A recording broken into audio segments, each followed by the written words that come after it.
Good evening, everybody, who's based in the US and Canada. Magandang umaga sa lahat na nasa Pilipinas. Welcome to the webinar event on resisting Pax Silica, challenging the tech industrial complex from the Philippines to the diaspora.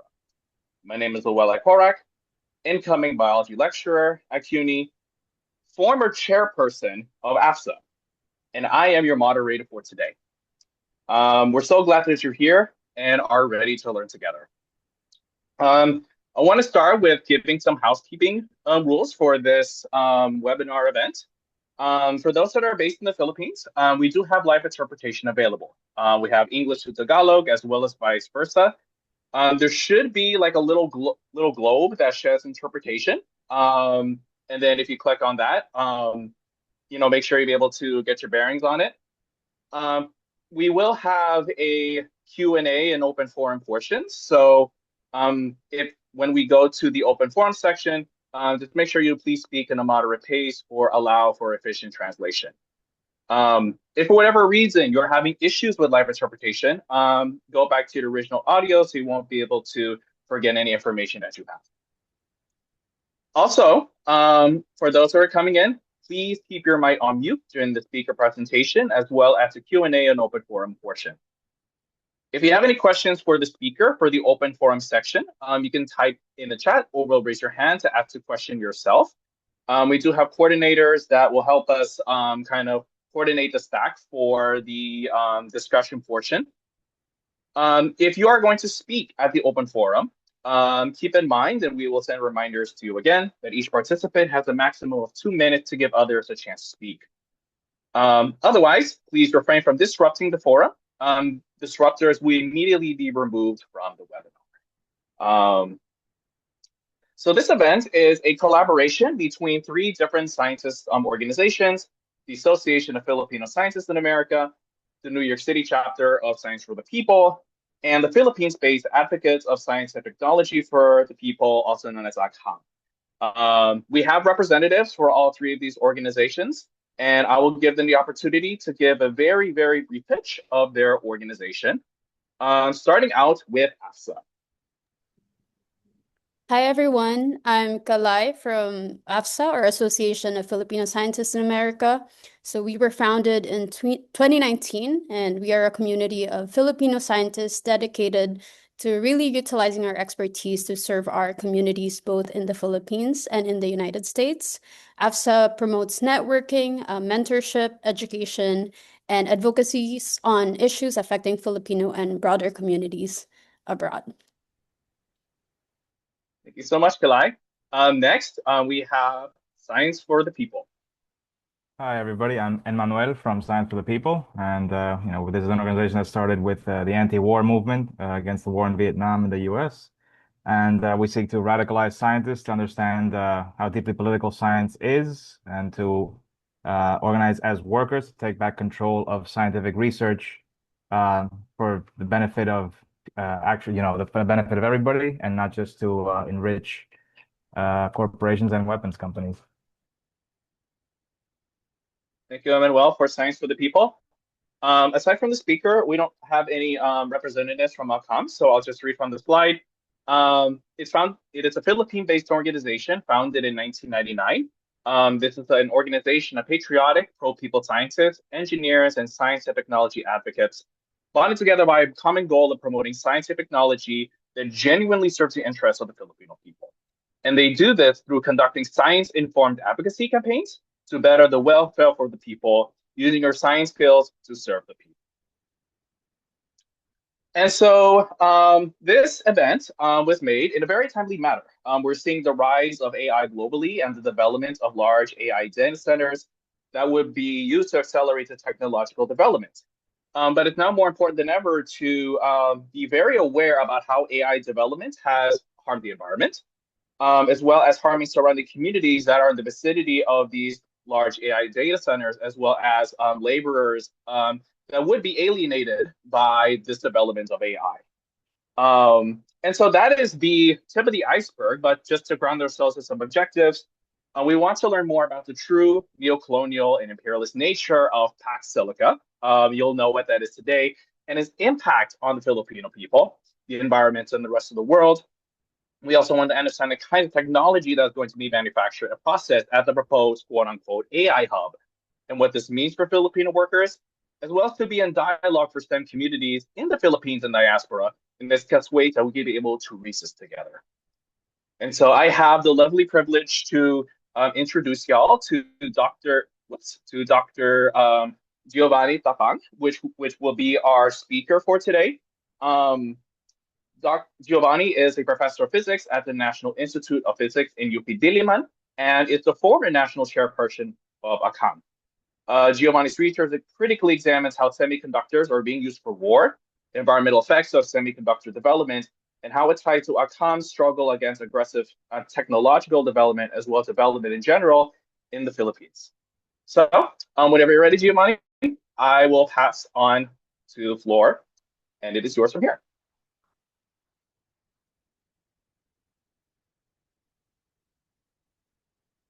Okay, there. Good morning, everyone. Well, good evening also to those on the other side of the world. Let me just bring you to my vision. Okay. So I started making the slides a few weeks ago for different forums, but originally the idea was to connect computation, etc. But it sounds so technical, because the real issue really here is not about whether we use computation or computers, etc. But the real issue is really, it's just imperialism, and how imperialism will actually try to get our resources for the things that it wants to do on the world. So as I've been introduced, I'm Giovanni Tapang. I'm a physicist, but I also was chair of the AGHAM since it was founded in 1999. Now, let me go straight to the question. Pax Silica was being marketed by the US and the Philippine government as a trade initiative. But it's not really just a trade initiative. It's more of a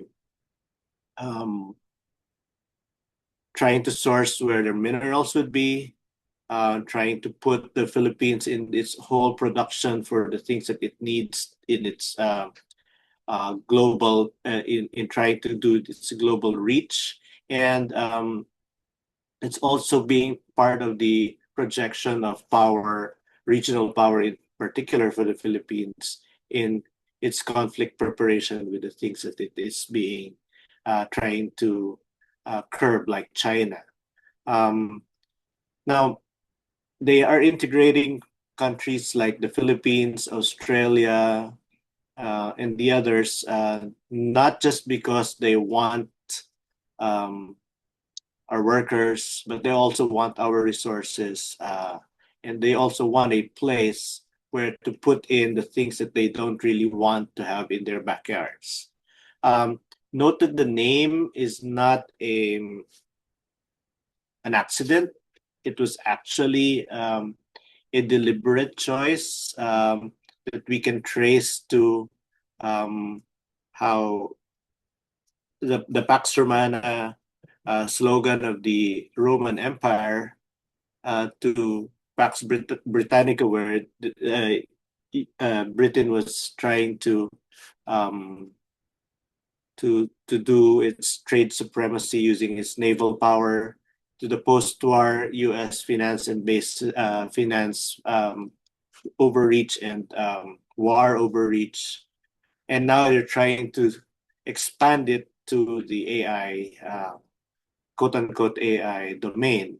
And this Pax Silica really is not just about the U.S. or imperialist domination, from military conquest to naval trade supremacy, but now control over semiconductors, AI, critical minerals, and even compute infrastructure. So it's not going to bring us any peace. It's not really silicon peace or peace through silicon. It's really the continuation of all of these empires, and the US would want to extend its empire to the 21st century, in the sense that it will try to control the basis of what it thinks to be its expansion in the next few decades. It was established last year, December 12, 2025. They had a declaration. There were 7 countries who initially signed and later joined by Greece. The original ones were Australia, Israel, Japan, South Korea, Singapore, the UK, and the US. They were later joined by Greece, the Netherlands, Qatar, UAE, India, Sweden, Finland, Norway, and yay, the Philippines. And you would think about it, wow, we're a global player now. Initially, if you just look up, it's like Manny Pacquiao already now in the world stage, and the Philippines now is in this world stage of quote unquote AI powers, quote unquote. But we'll talk about it later.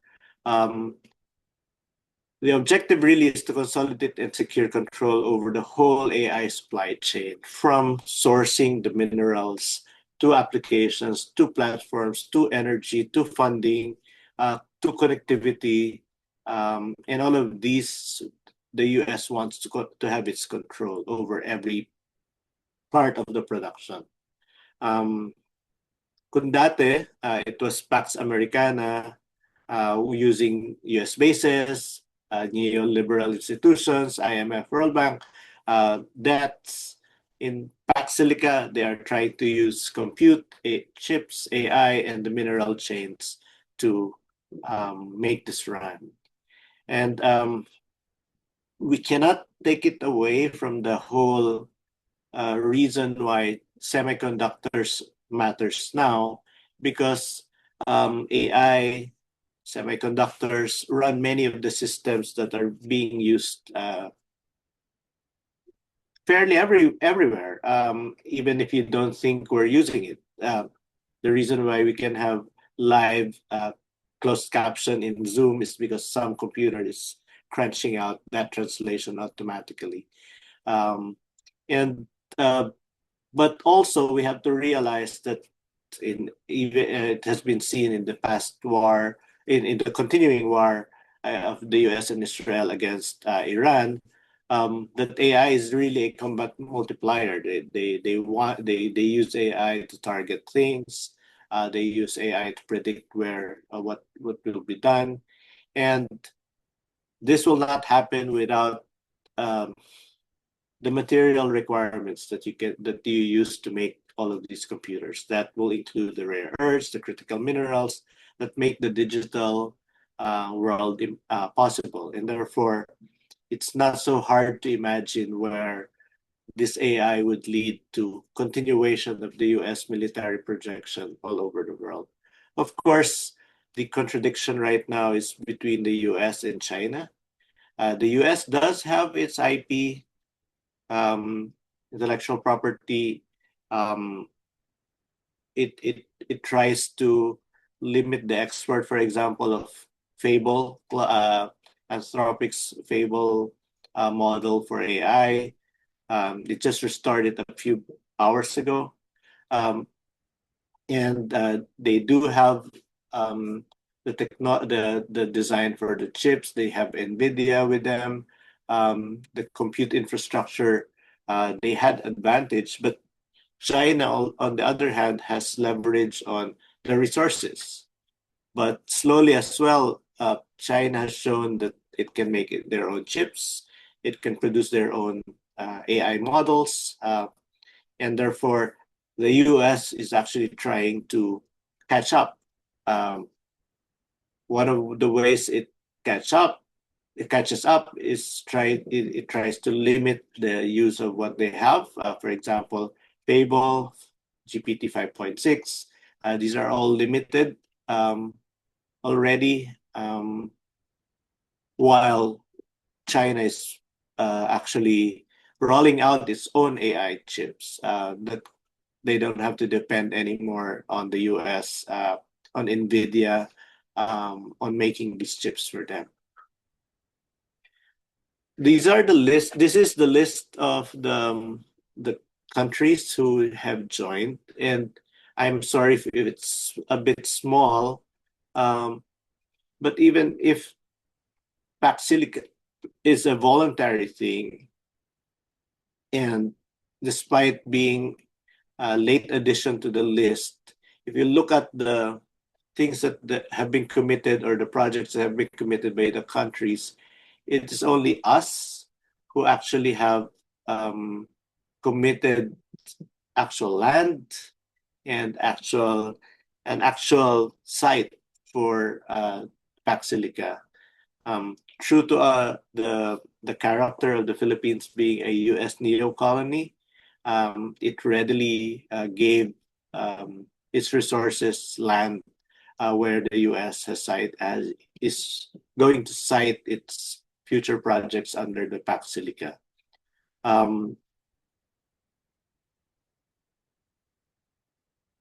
The role where the Philippines would like to put itself into is not something that we want to make our chips on our own, because I don't think the US would give that away. The Netherlands is part of it because the extreme UV lithography machines are being made by Dutch companies. South Korea and Taiwan are have the fabs for memory chips and the AI chips. UAE and Qatar obviously have energy, has the oil, and they have the money as well, the capital to give away. But the Philippines and Australia, I don't think we do have money to give away, but we do have resources that are here. I'll show a map later where we will find those things. While Israel and US will continue in their happy, merrily doing war against everyone. And therefore, it's not just about finding our specialized niche within the Silicon Division of Labor, but it's putting us in our place where our place has been ever since. A place where they can get raw materials. We don't do a lot of processing here for the Philippines. They're just extracting our resources, bringing it out, and then profiting from it. This time they will say, well, we're going to process it there in the Philippines, but they're going to process it in their enclave inside the New Clark City. Jacob Hellberg came here a few weeks ago, and he's the Undersecretary of State. And he's the guy who's linked with Palantir Technologies, who does the targeting and surveillance for the Pentagon. It's also related to Project Maven, where even Google employees did not want that being used. And he's the face of the Pax Silica initiative here in the Philippines and all over the world, actually. What they are promising is that, according to the US, it will bring us economic development, mutual prosperity. They are saying that we will get connectivity, we will get investors, we'll get better business environment, etc.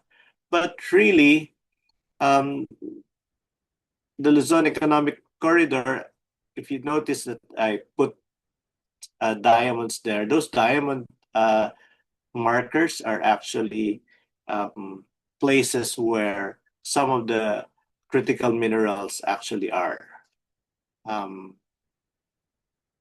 And what does the Luzon Economic Corridor need? They need energy, they need the logistics, they need the digital connection, but they are digital connections, they are energy, they are logistics, not for everyone in the Philippines, but only for the Clark site. And therefore, even if the Pax Silica is promising that there will be increased energy for the Philippines is energy that hydropower and small nuclear reactors, pipelines that will link going to Clark, going to the companies that will be investing in the Pax Silica area in Clark. They say that we will have logistics, we will have ships being built here, new rail lines being built here, new airports, etc., the ports being developed, but they are not being developed to give us new places to ride from. They are being built really to host the products that will come out of the Clark New City.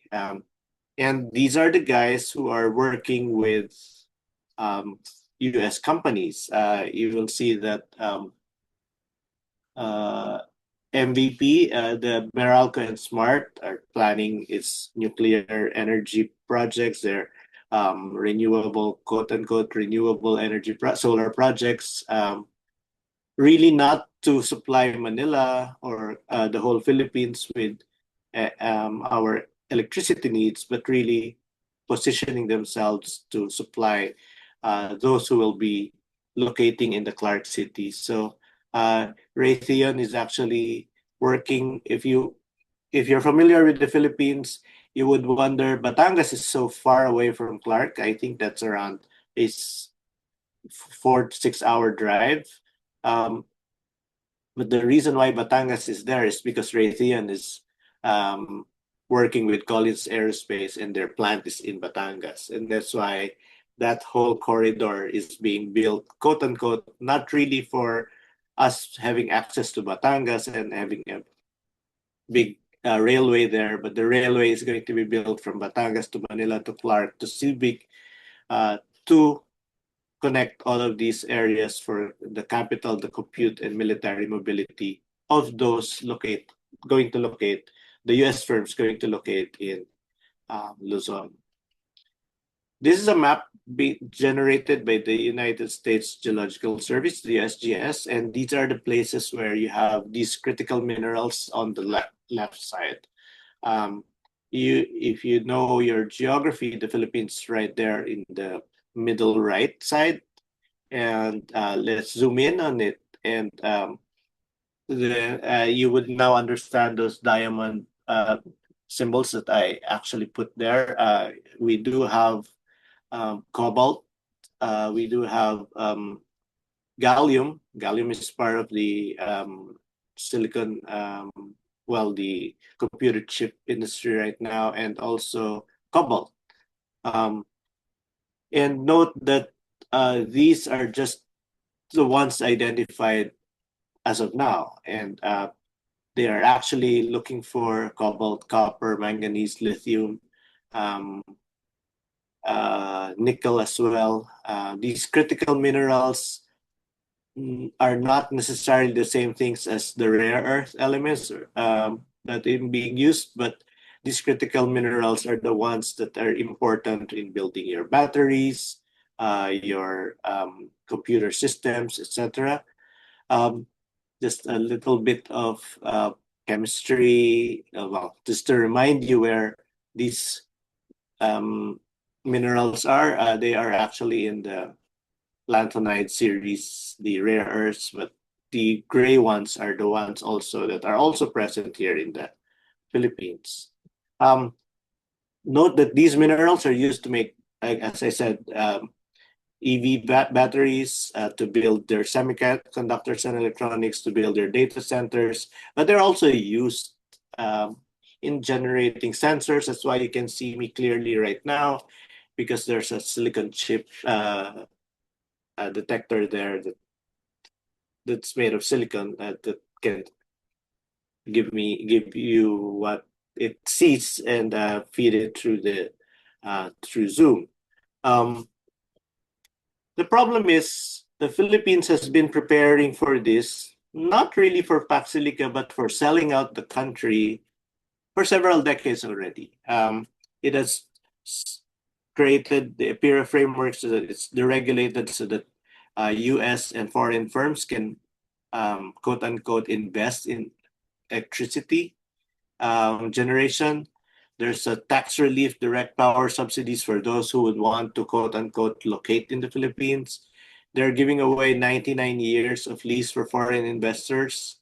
And if it's called a government project, then they can expropriate your land so that they can build all of these railways or roadways for the Pax Silica. If you know where Capas Tarlac is, that's where the new Clark City would be. The location that they're trying to give for Pax Silica is around 1,600 hectares. And what they want, or what they're saying, is that this will be where your automated factories will be. This is where your smart machines will be. This is where your processing of critical minerals will be.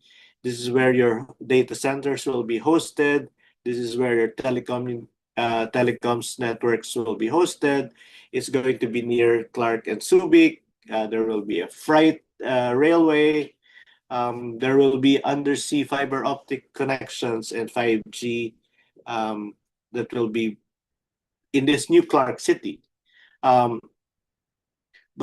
the US initially wanted a diplomatic immunity, US jurisdiction, and extraterritorial control over the areas that will be given to the Pax Silica. It's now under negotiations. We don't know what has been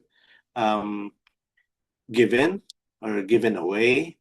And the Basis Conversion Development Act said that, well, we'll just treat it as a regular industrial hub. But if you know about the export processing zones in the Philippines, that's where labor rights are normally ignored. And you will probably be seeing, even if they don't have direct jurisdiction and control, being a neo-colony, we will always be subservient to whatever the US wants. This is not so hard to connect to why the US is here in the Philippines as well, why they're back. Clark and Subic are both former US military bases, but they didn't really need Clark and Subic anymore because they're all over Luzon. They have been testing missile from Samar to Nueva Ecija, from the east seaboard to Luzon. They're trying out, because that's exactly how far away China is from the Philippines. And they have located these Typhoon missiles there, systems. They have been going around the periphery of the Philippines with their warships, and their pre-positioned troops, they've been rotating it around in different Philippine military bases that are rented out for the US under the Enhanced Defense Cooperation Act agreement. So Helberg came here with 20 US firms, and alongside with his visit was Foxconn, the ones who make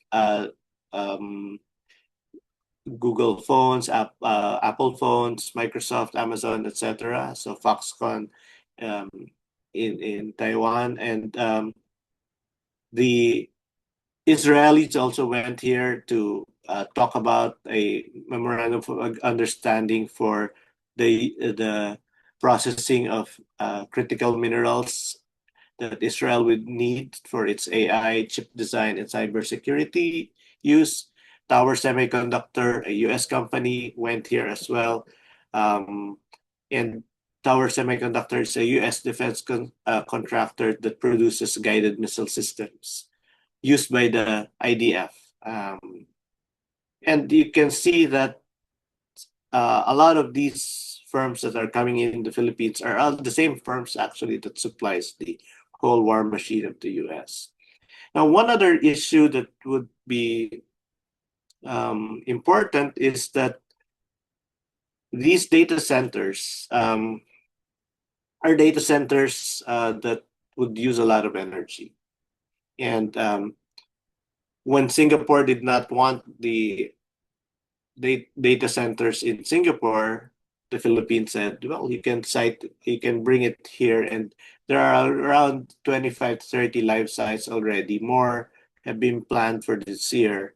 Manila has been getting a lot of these new data centers, but Clark is a site that they want to be in because, well, especially with the Pax Silica drive, these are high power cost, and the Philippines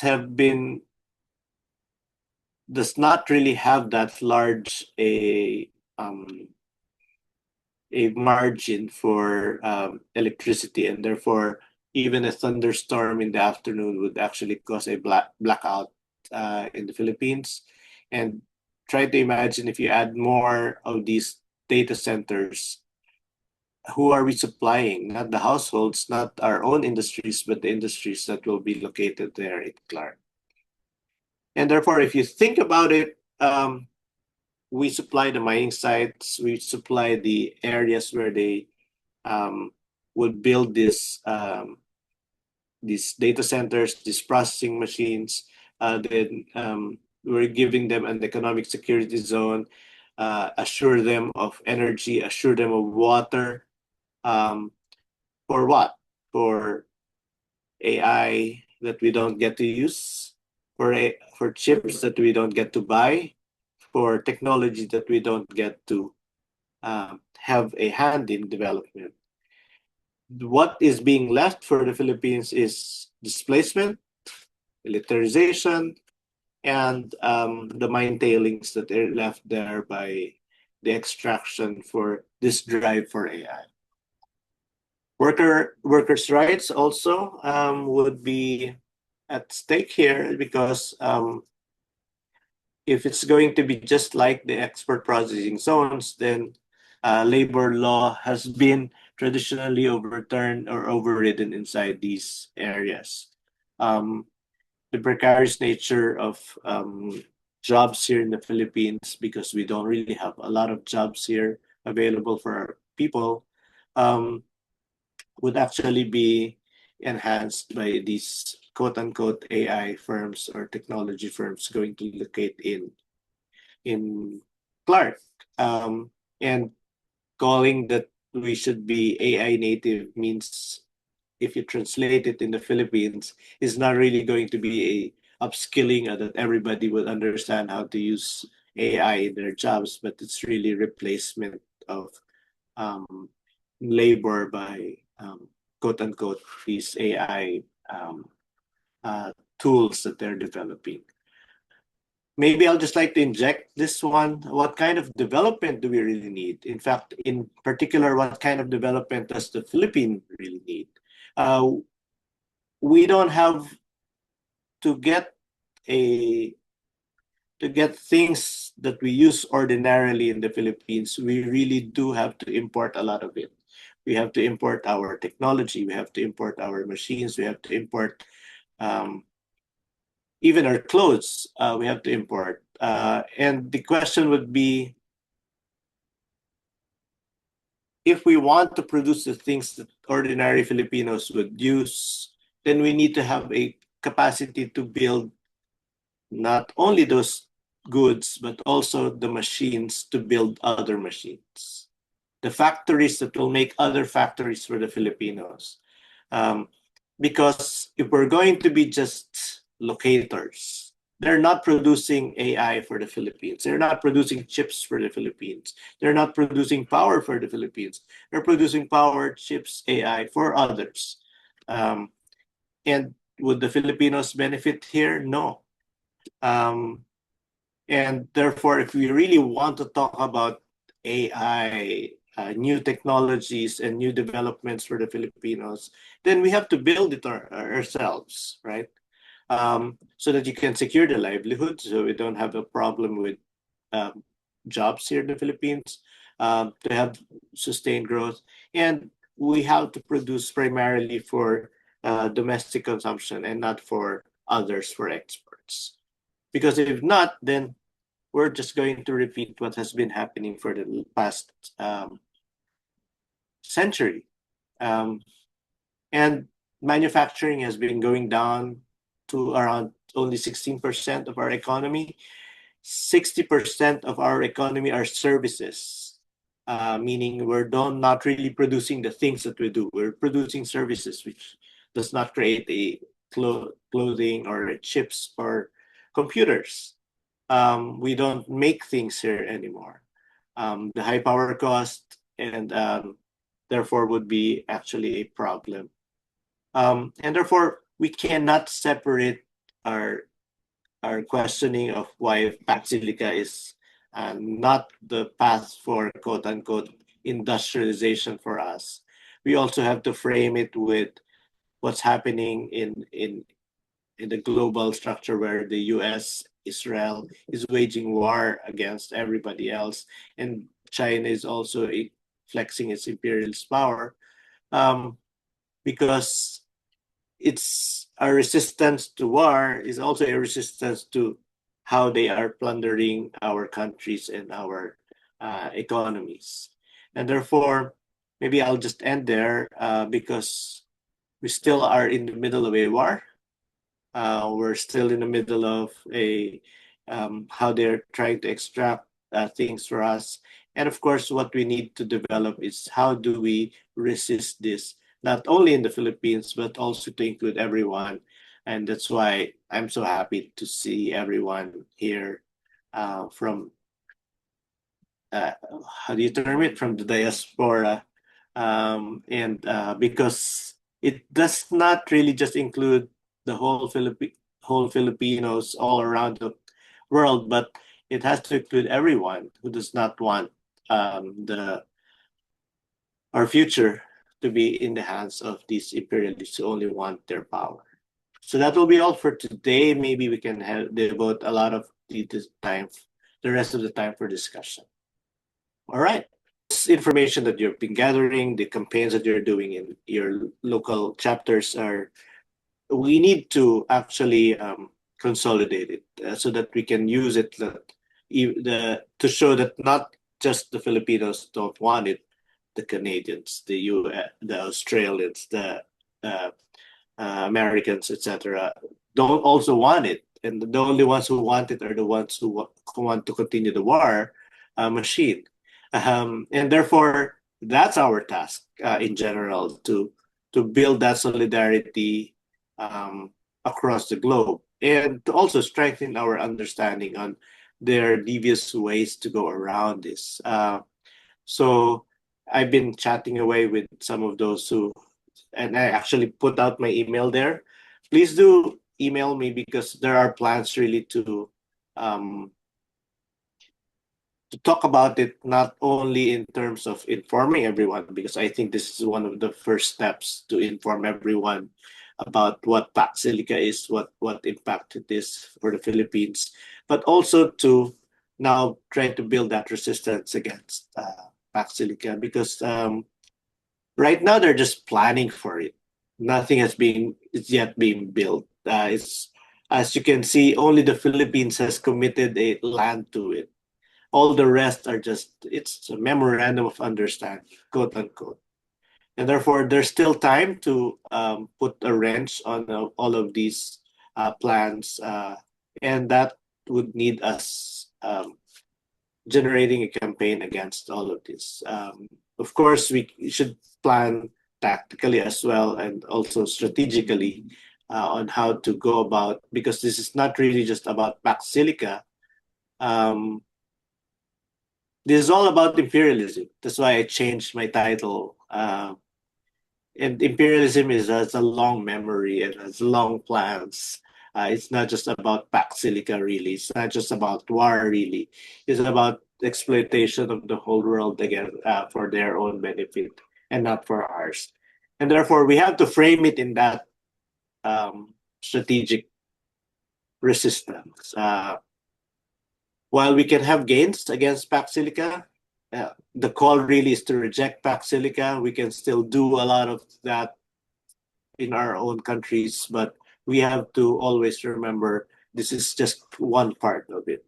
They can easily call it other silica, right? And it will be the same thing. It will still be extraction of minerals. It will still be communities dying, etc., at least for the Philippines. And it will still be workers being exploited everywhere else. And that's what we need to thread together all over. Yeah. Yeah. So I think, like, as from seeing the chat here, researching those different connections with, Pax Silica and, some of the, connections and also ways to be able to resist.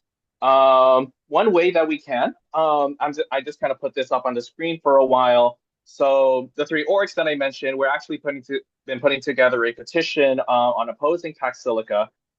Just reading off of the demands, we are demanding that the Philippine government would withdraw from the Pax Silica alliance and terminate all unequal foreign agreements that sells out their land and our people, and to push for policies that promote genuine national industrialization, environmental sustainability, and scientific advancements for the benefit and well-being of the Filipino people. So, this is one screenshot that you can grab, just, scan the QR code or go to the tiny URL to sign the petition, and you can continue to be updated about this campaign to oppose Pax Silica. And also, if you're interested in joining any of the organizations that put together this event, you can follow us on social media. I'm particularly an Instagram person, but I'm pretty sure we have Twitter and other folks. So, if you're based in the US, there's Science for the People. If you're a Filipino scientist, there's also AFSA. If you're based in the Philippines, I recommend that you connect with AGHAM. And then we'll be able to kind of organize and join the struggle against all of these defectors that are causing the development of Pax Silica and brainstorming ways that we can be able to resist. All right. So at this time, we're like a little minute over, but I do want to give my, thanks to Giovanni, to all of the organizers of this event. For those that are in the US and Canada, I wish you all the good rest of the evening. For those in the Philippines, I wish you all the good rest of the day. Thank you so much. And we hope to see you next time. All right.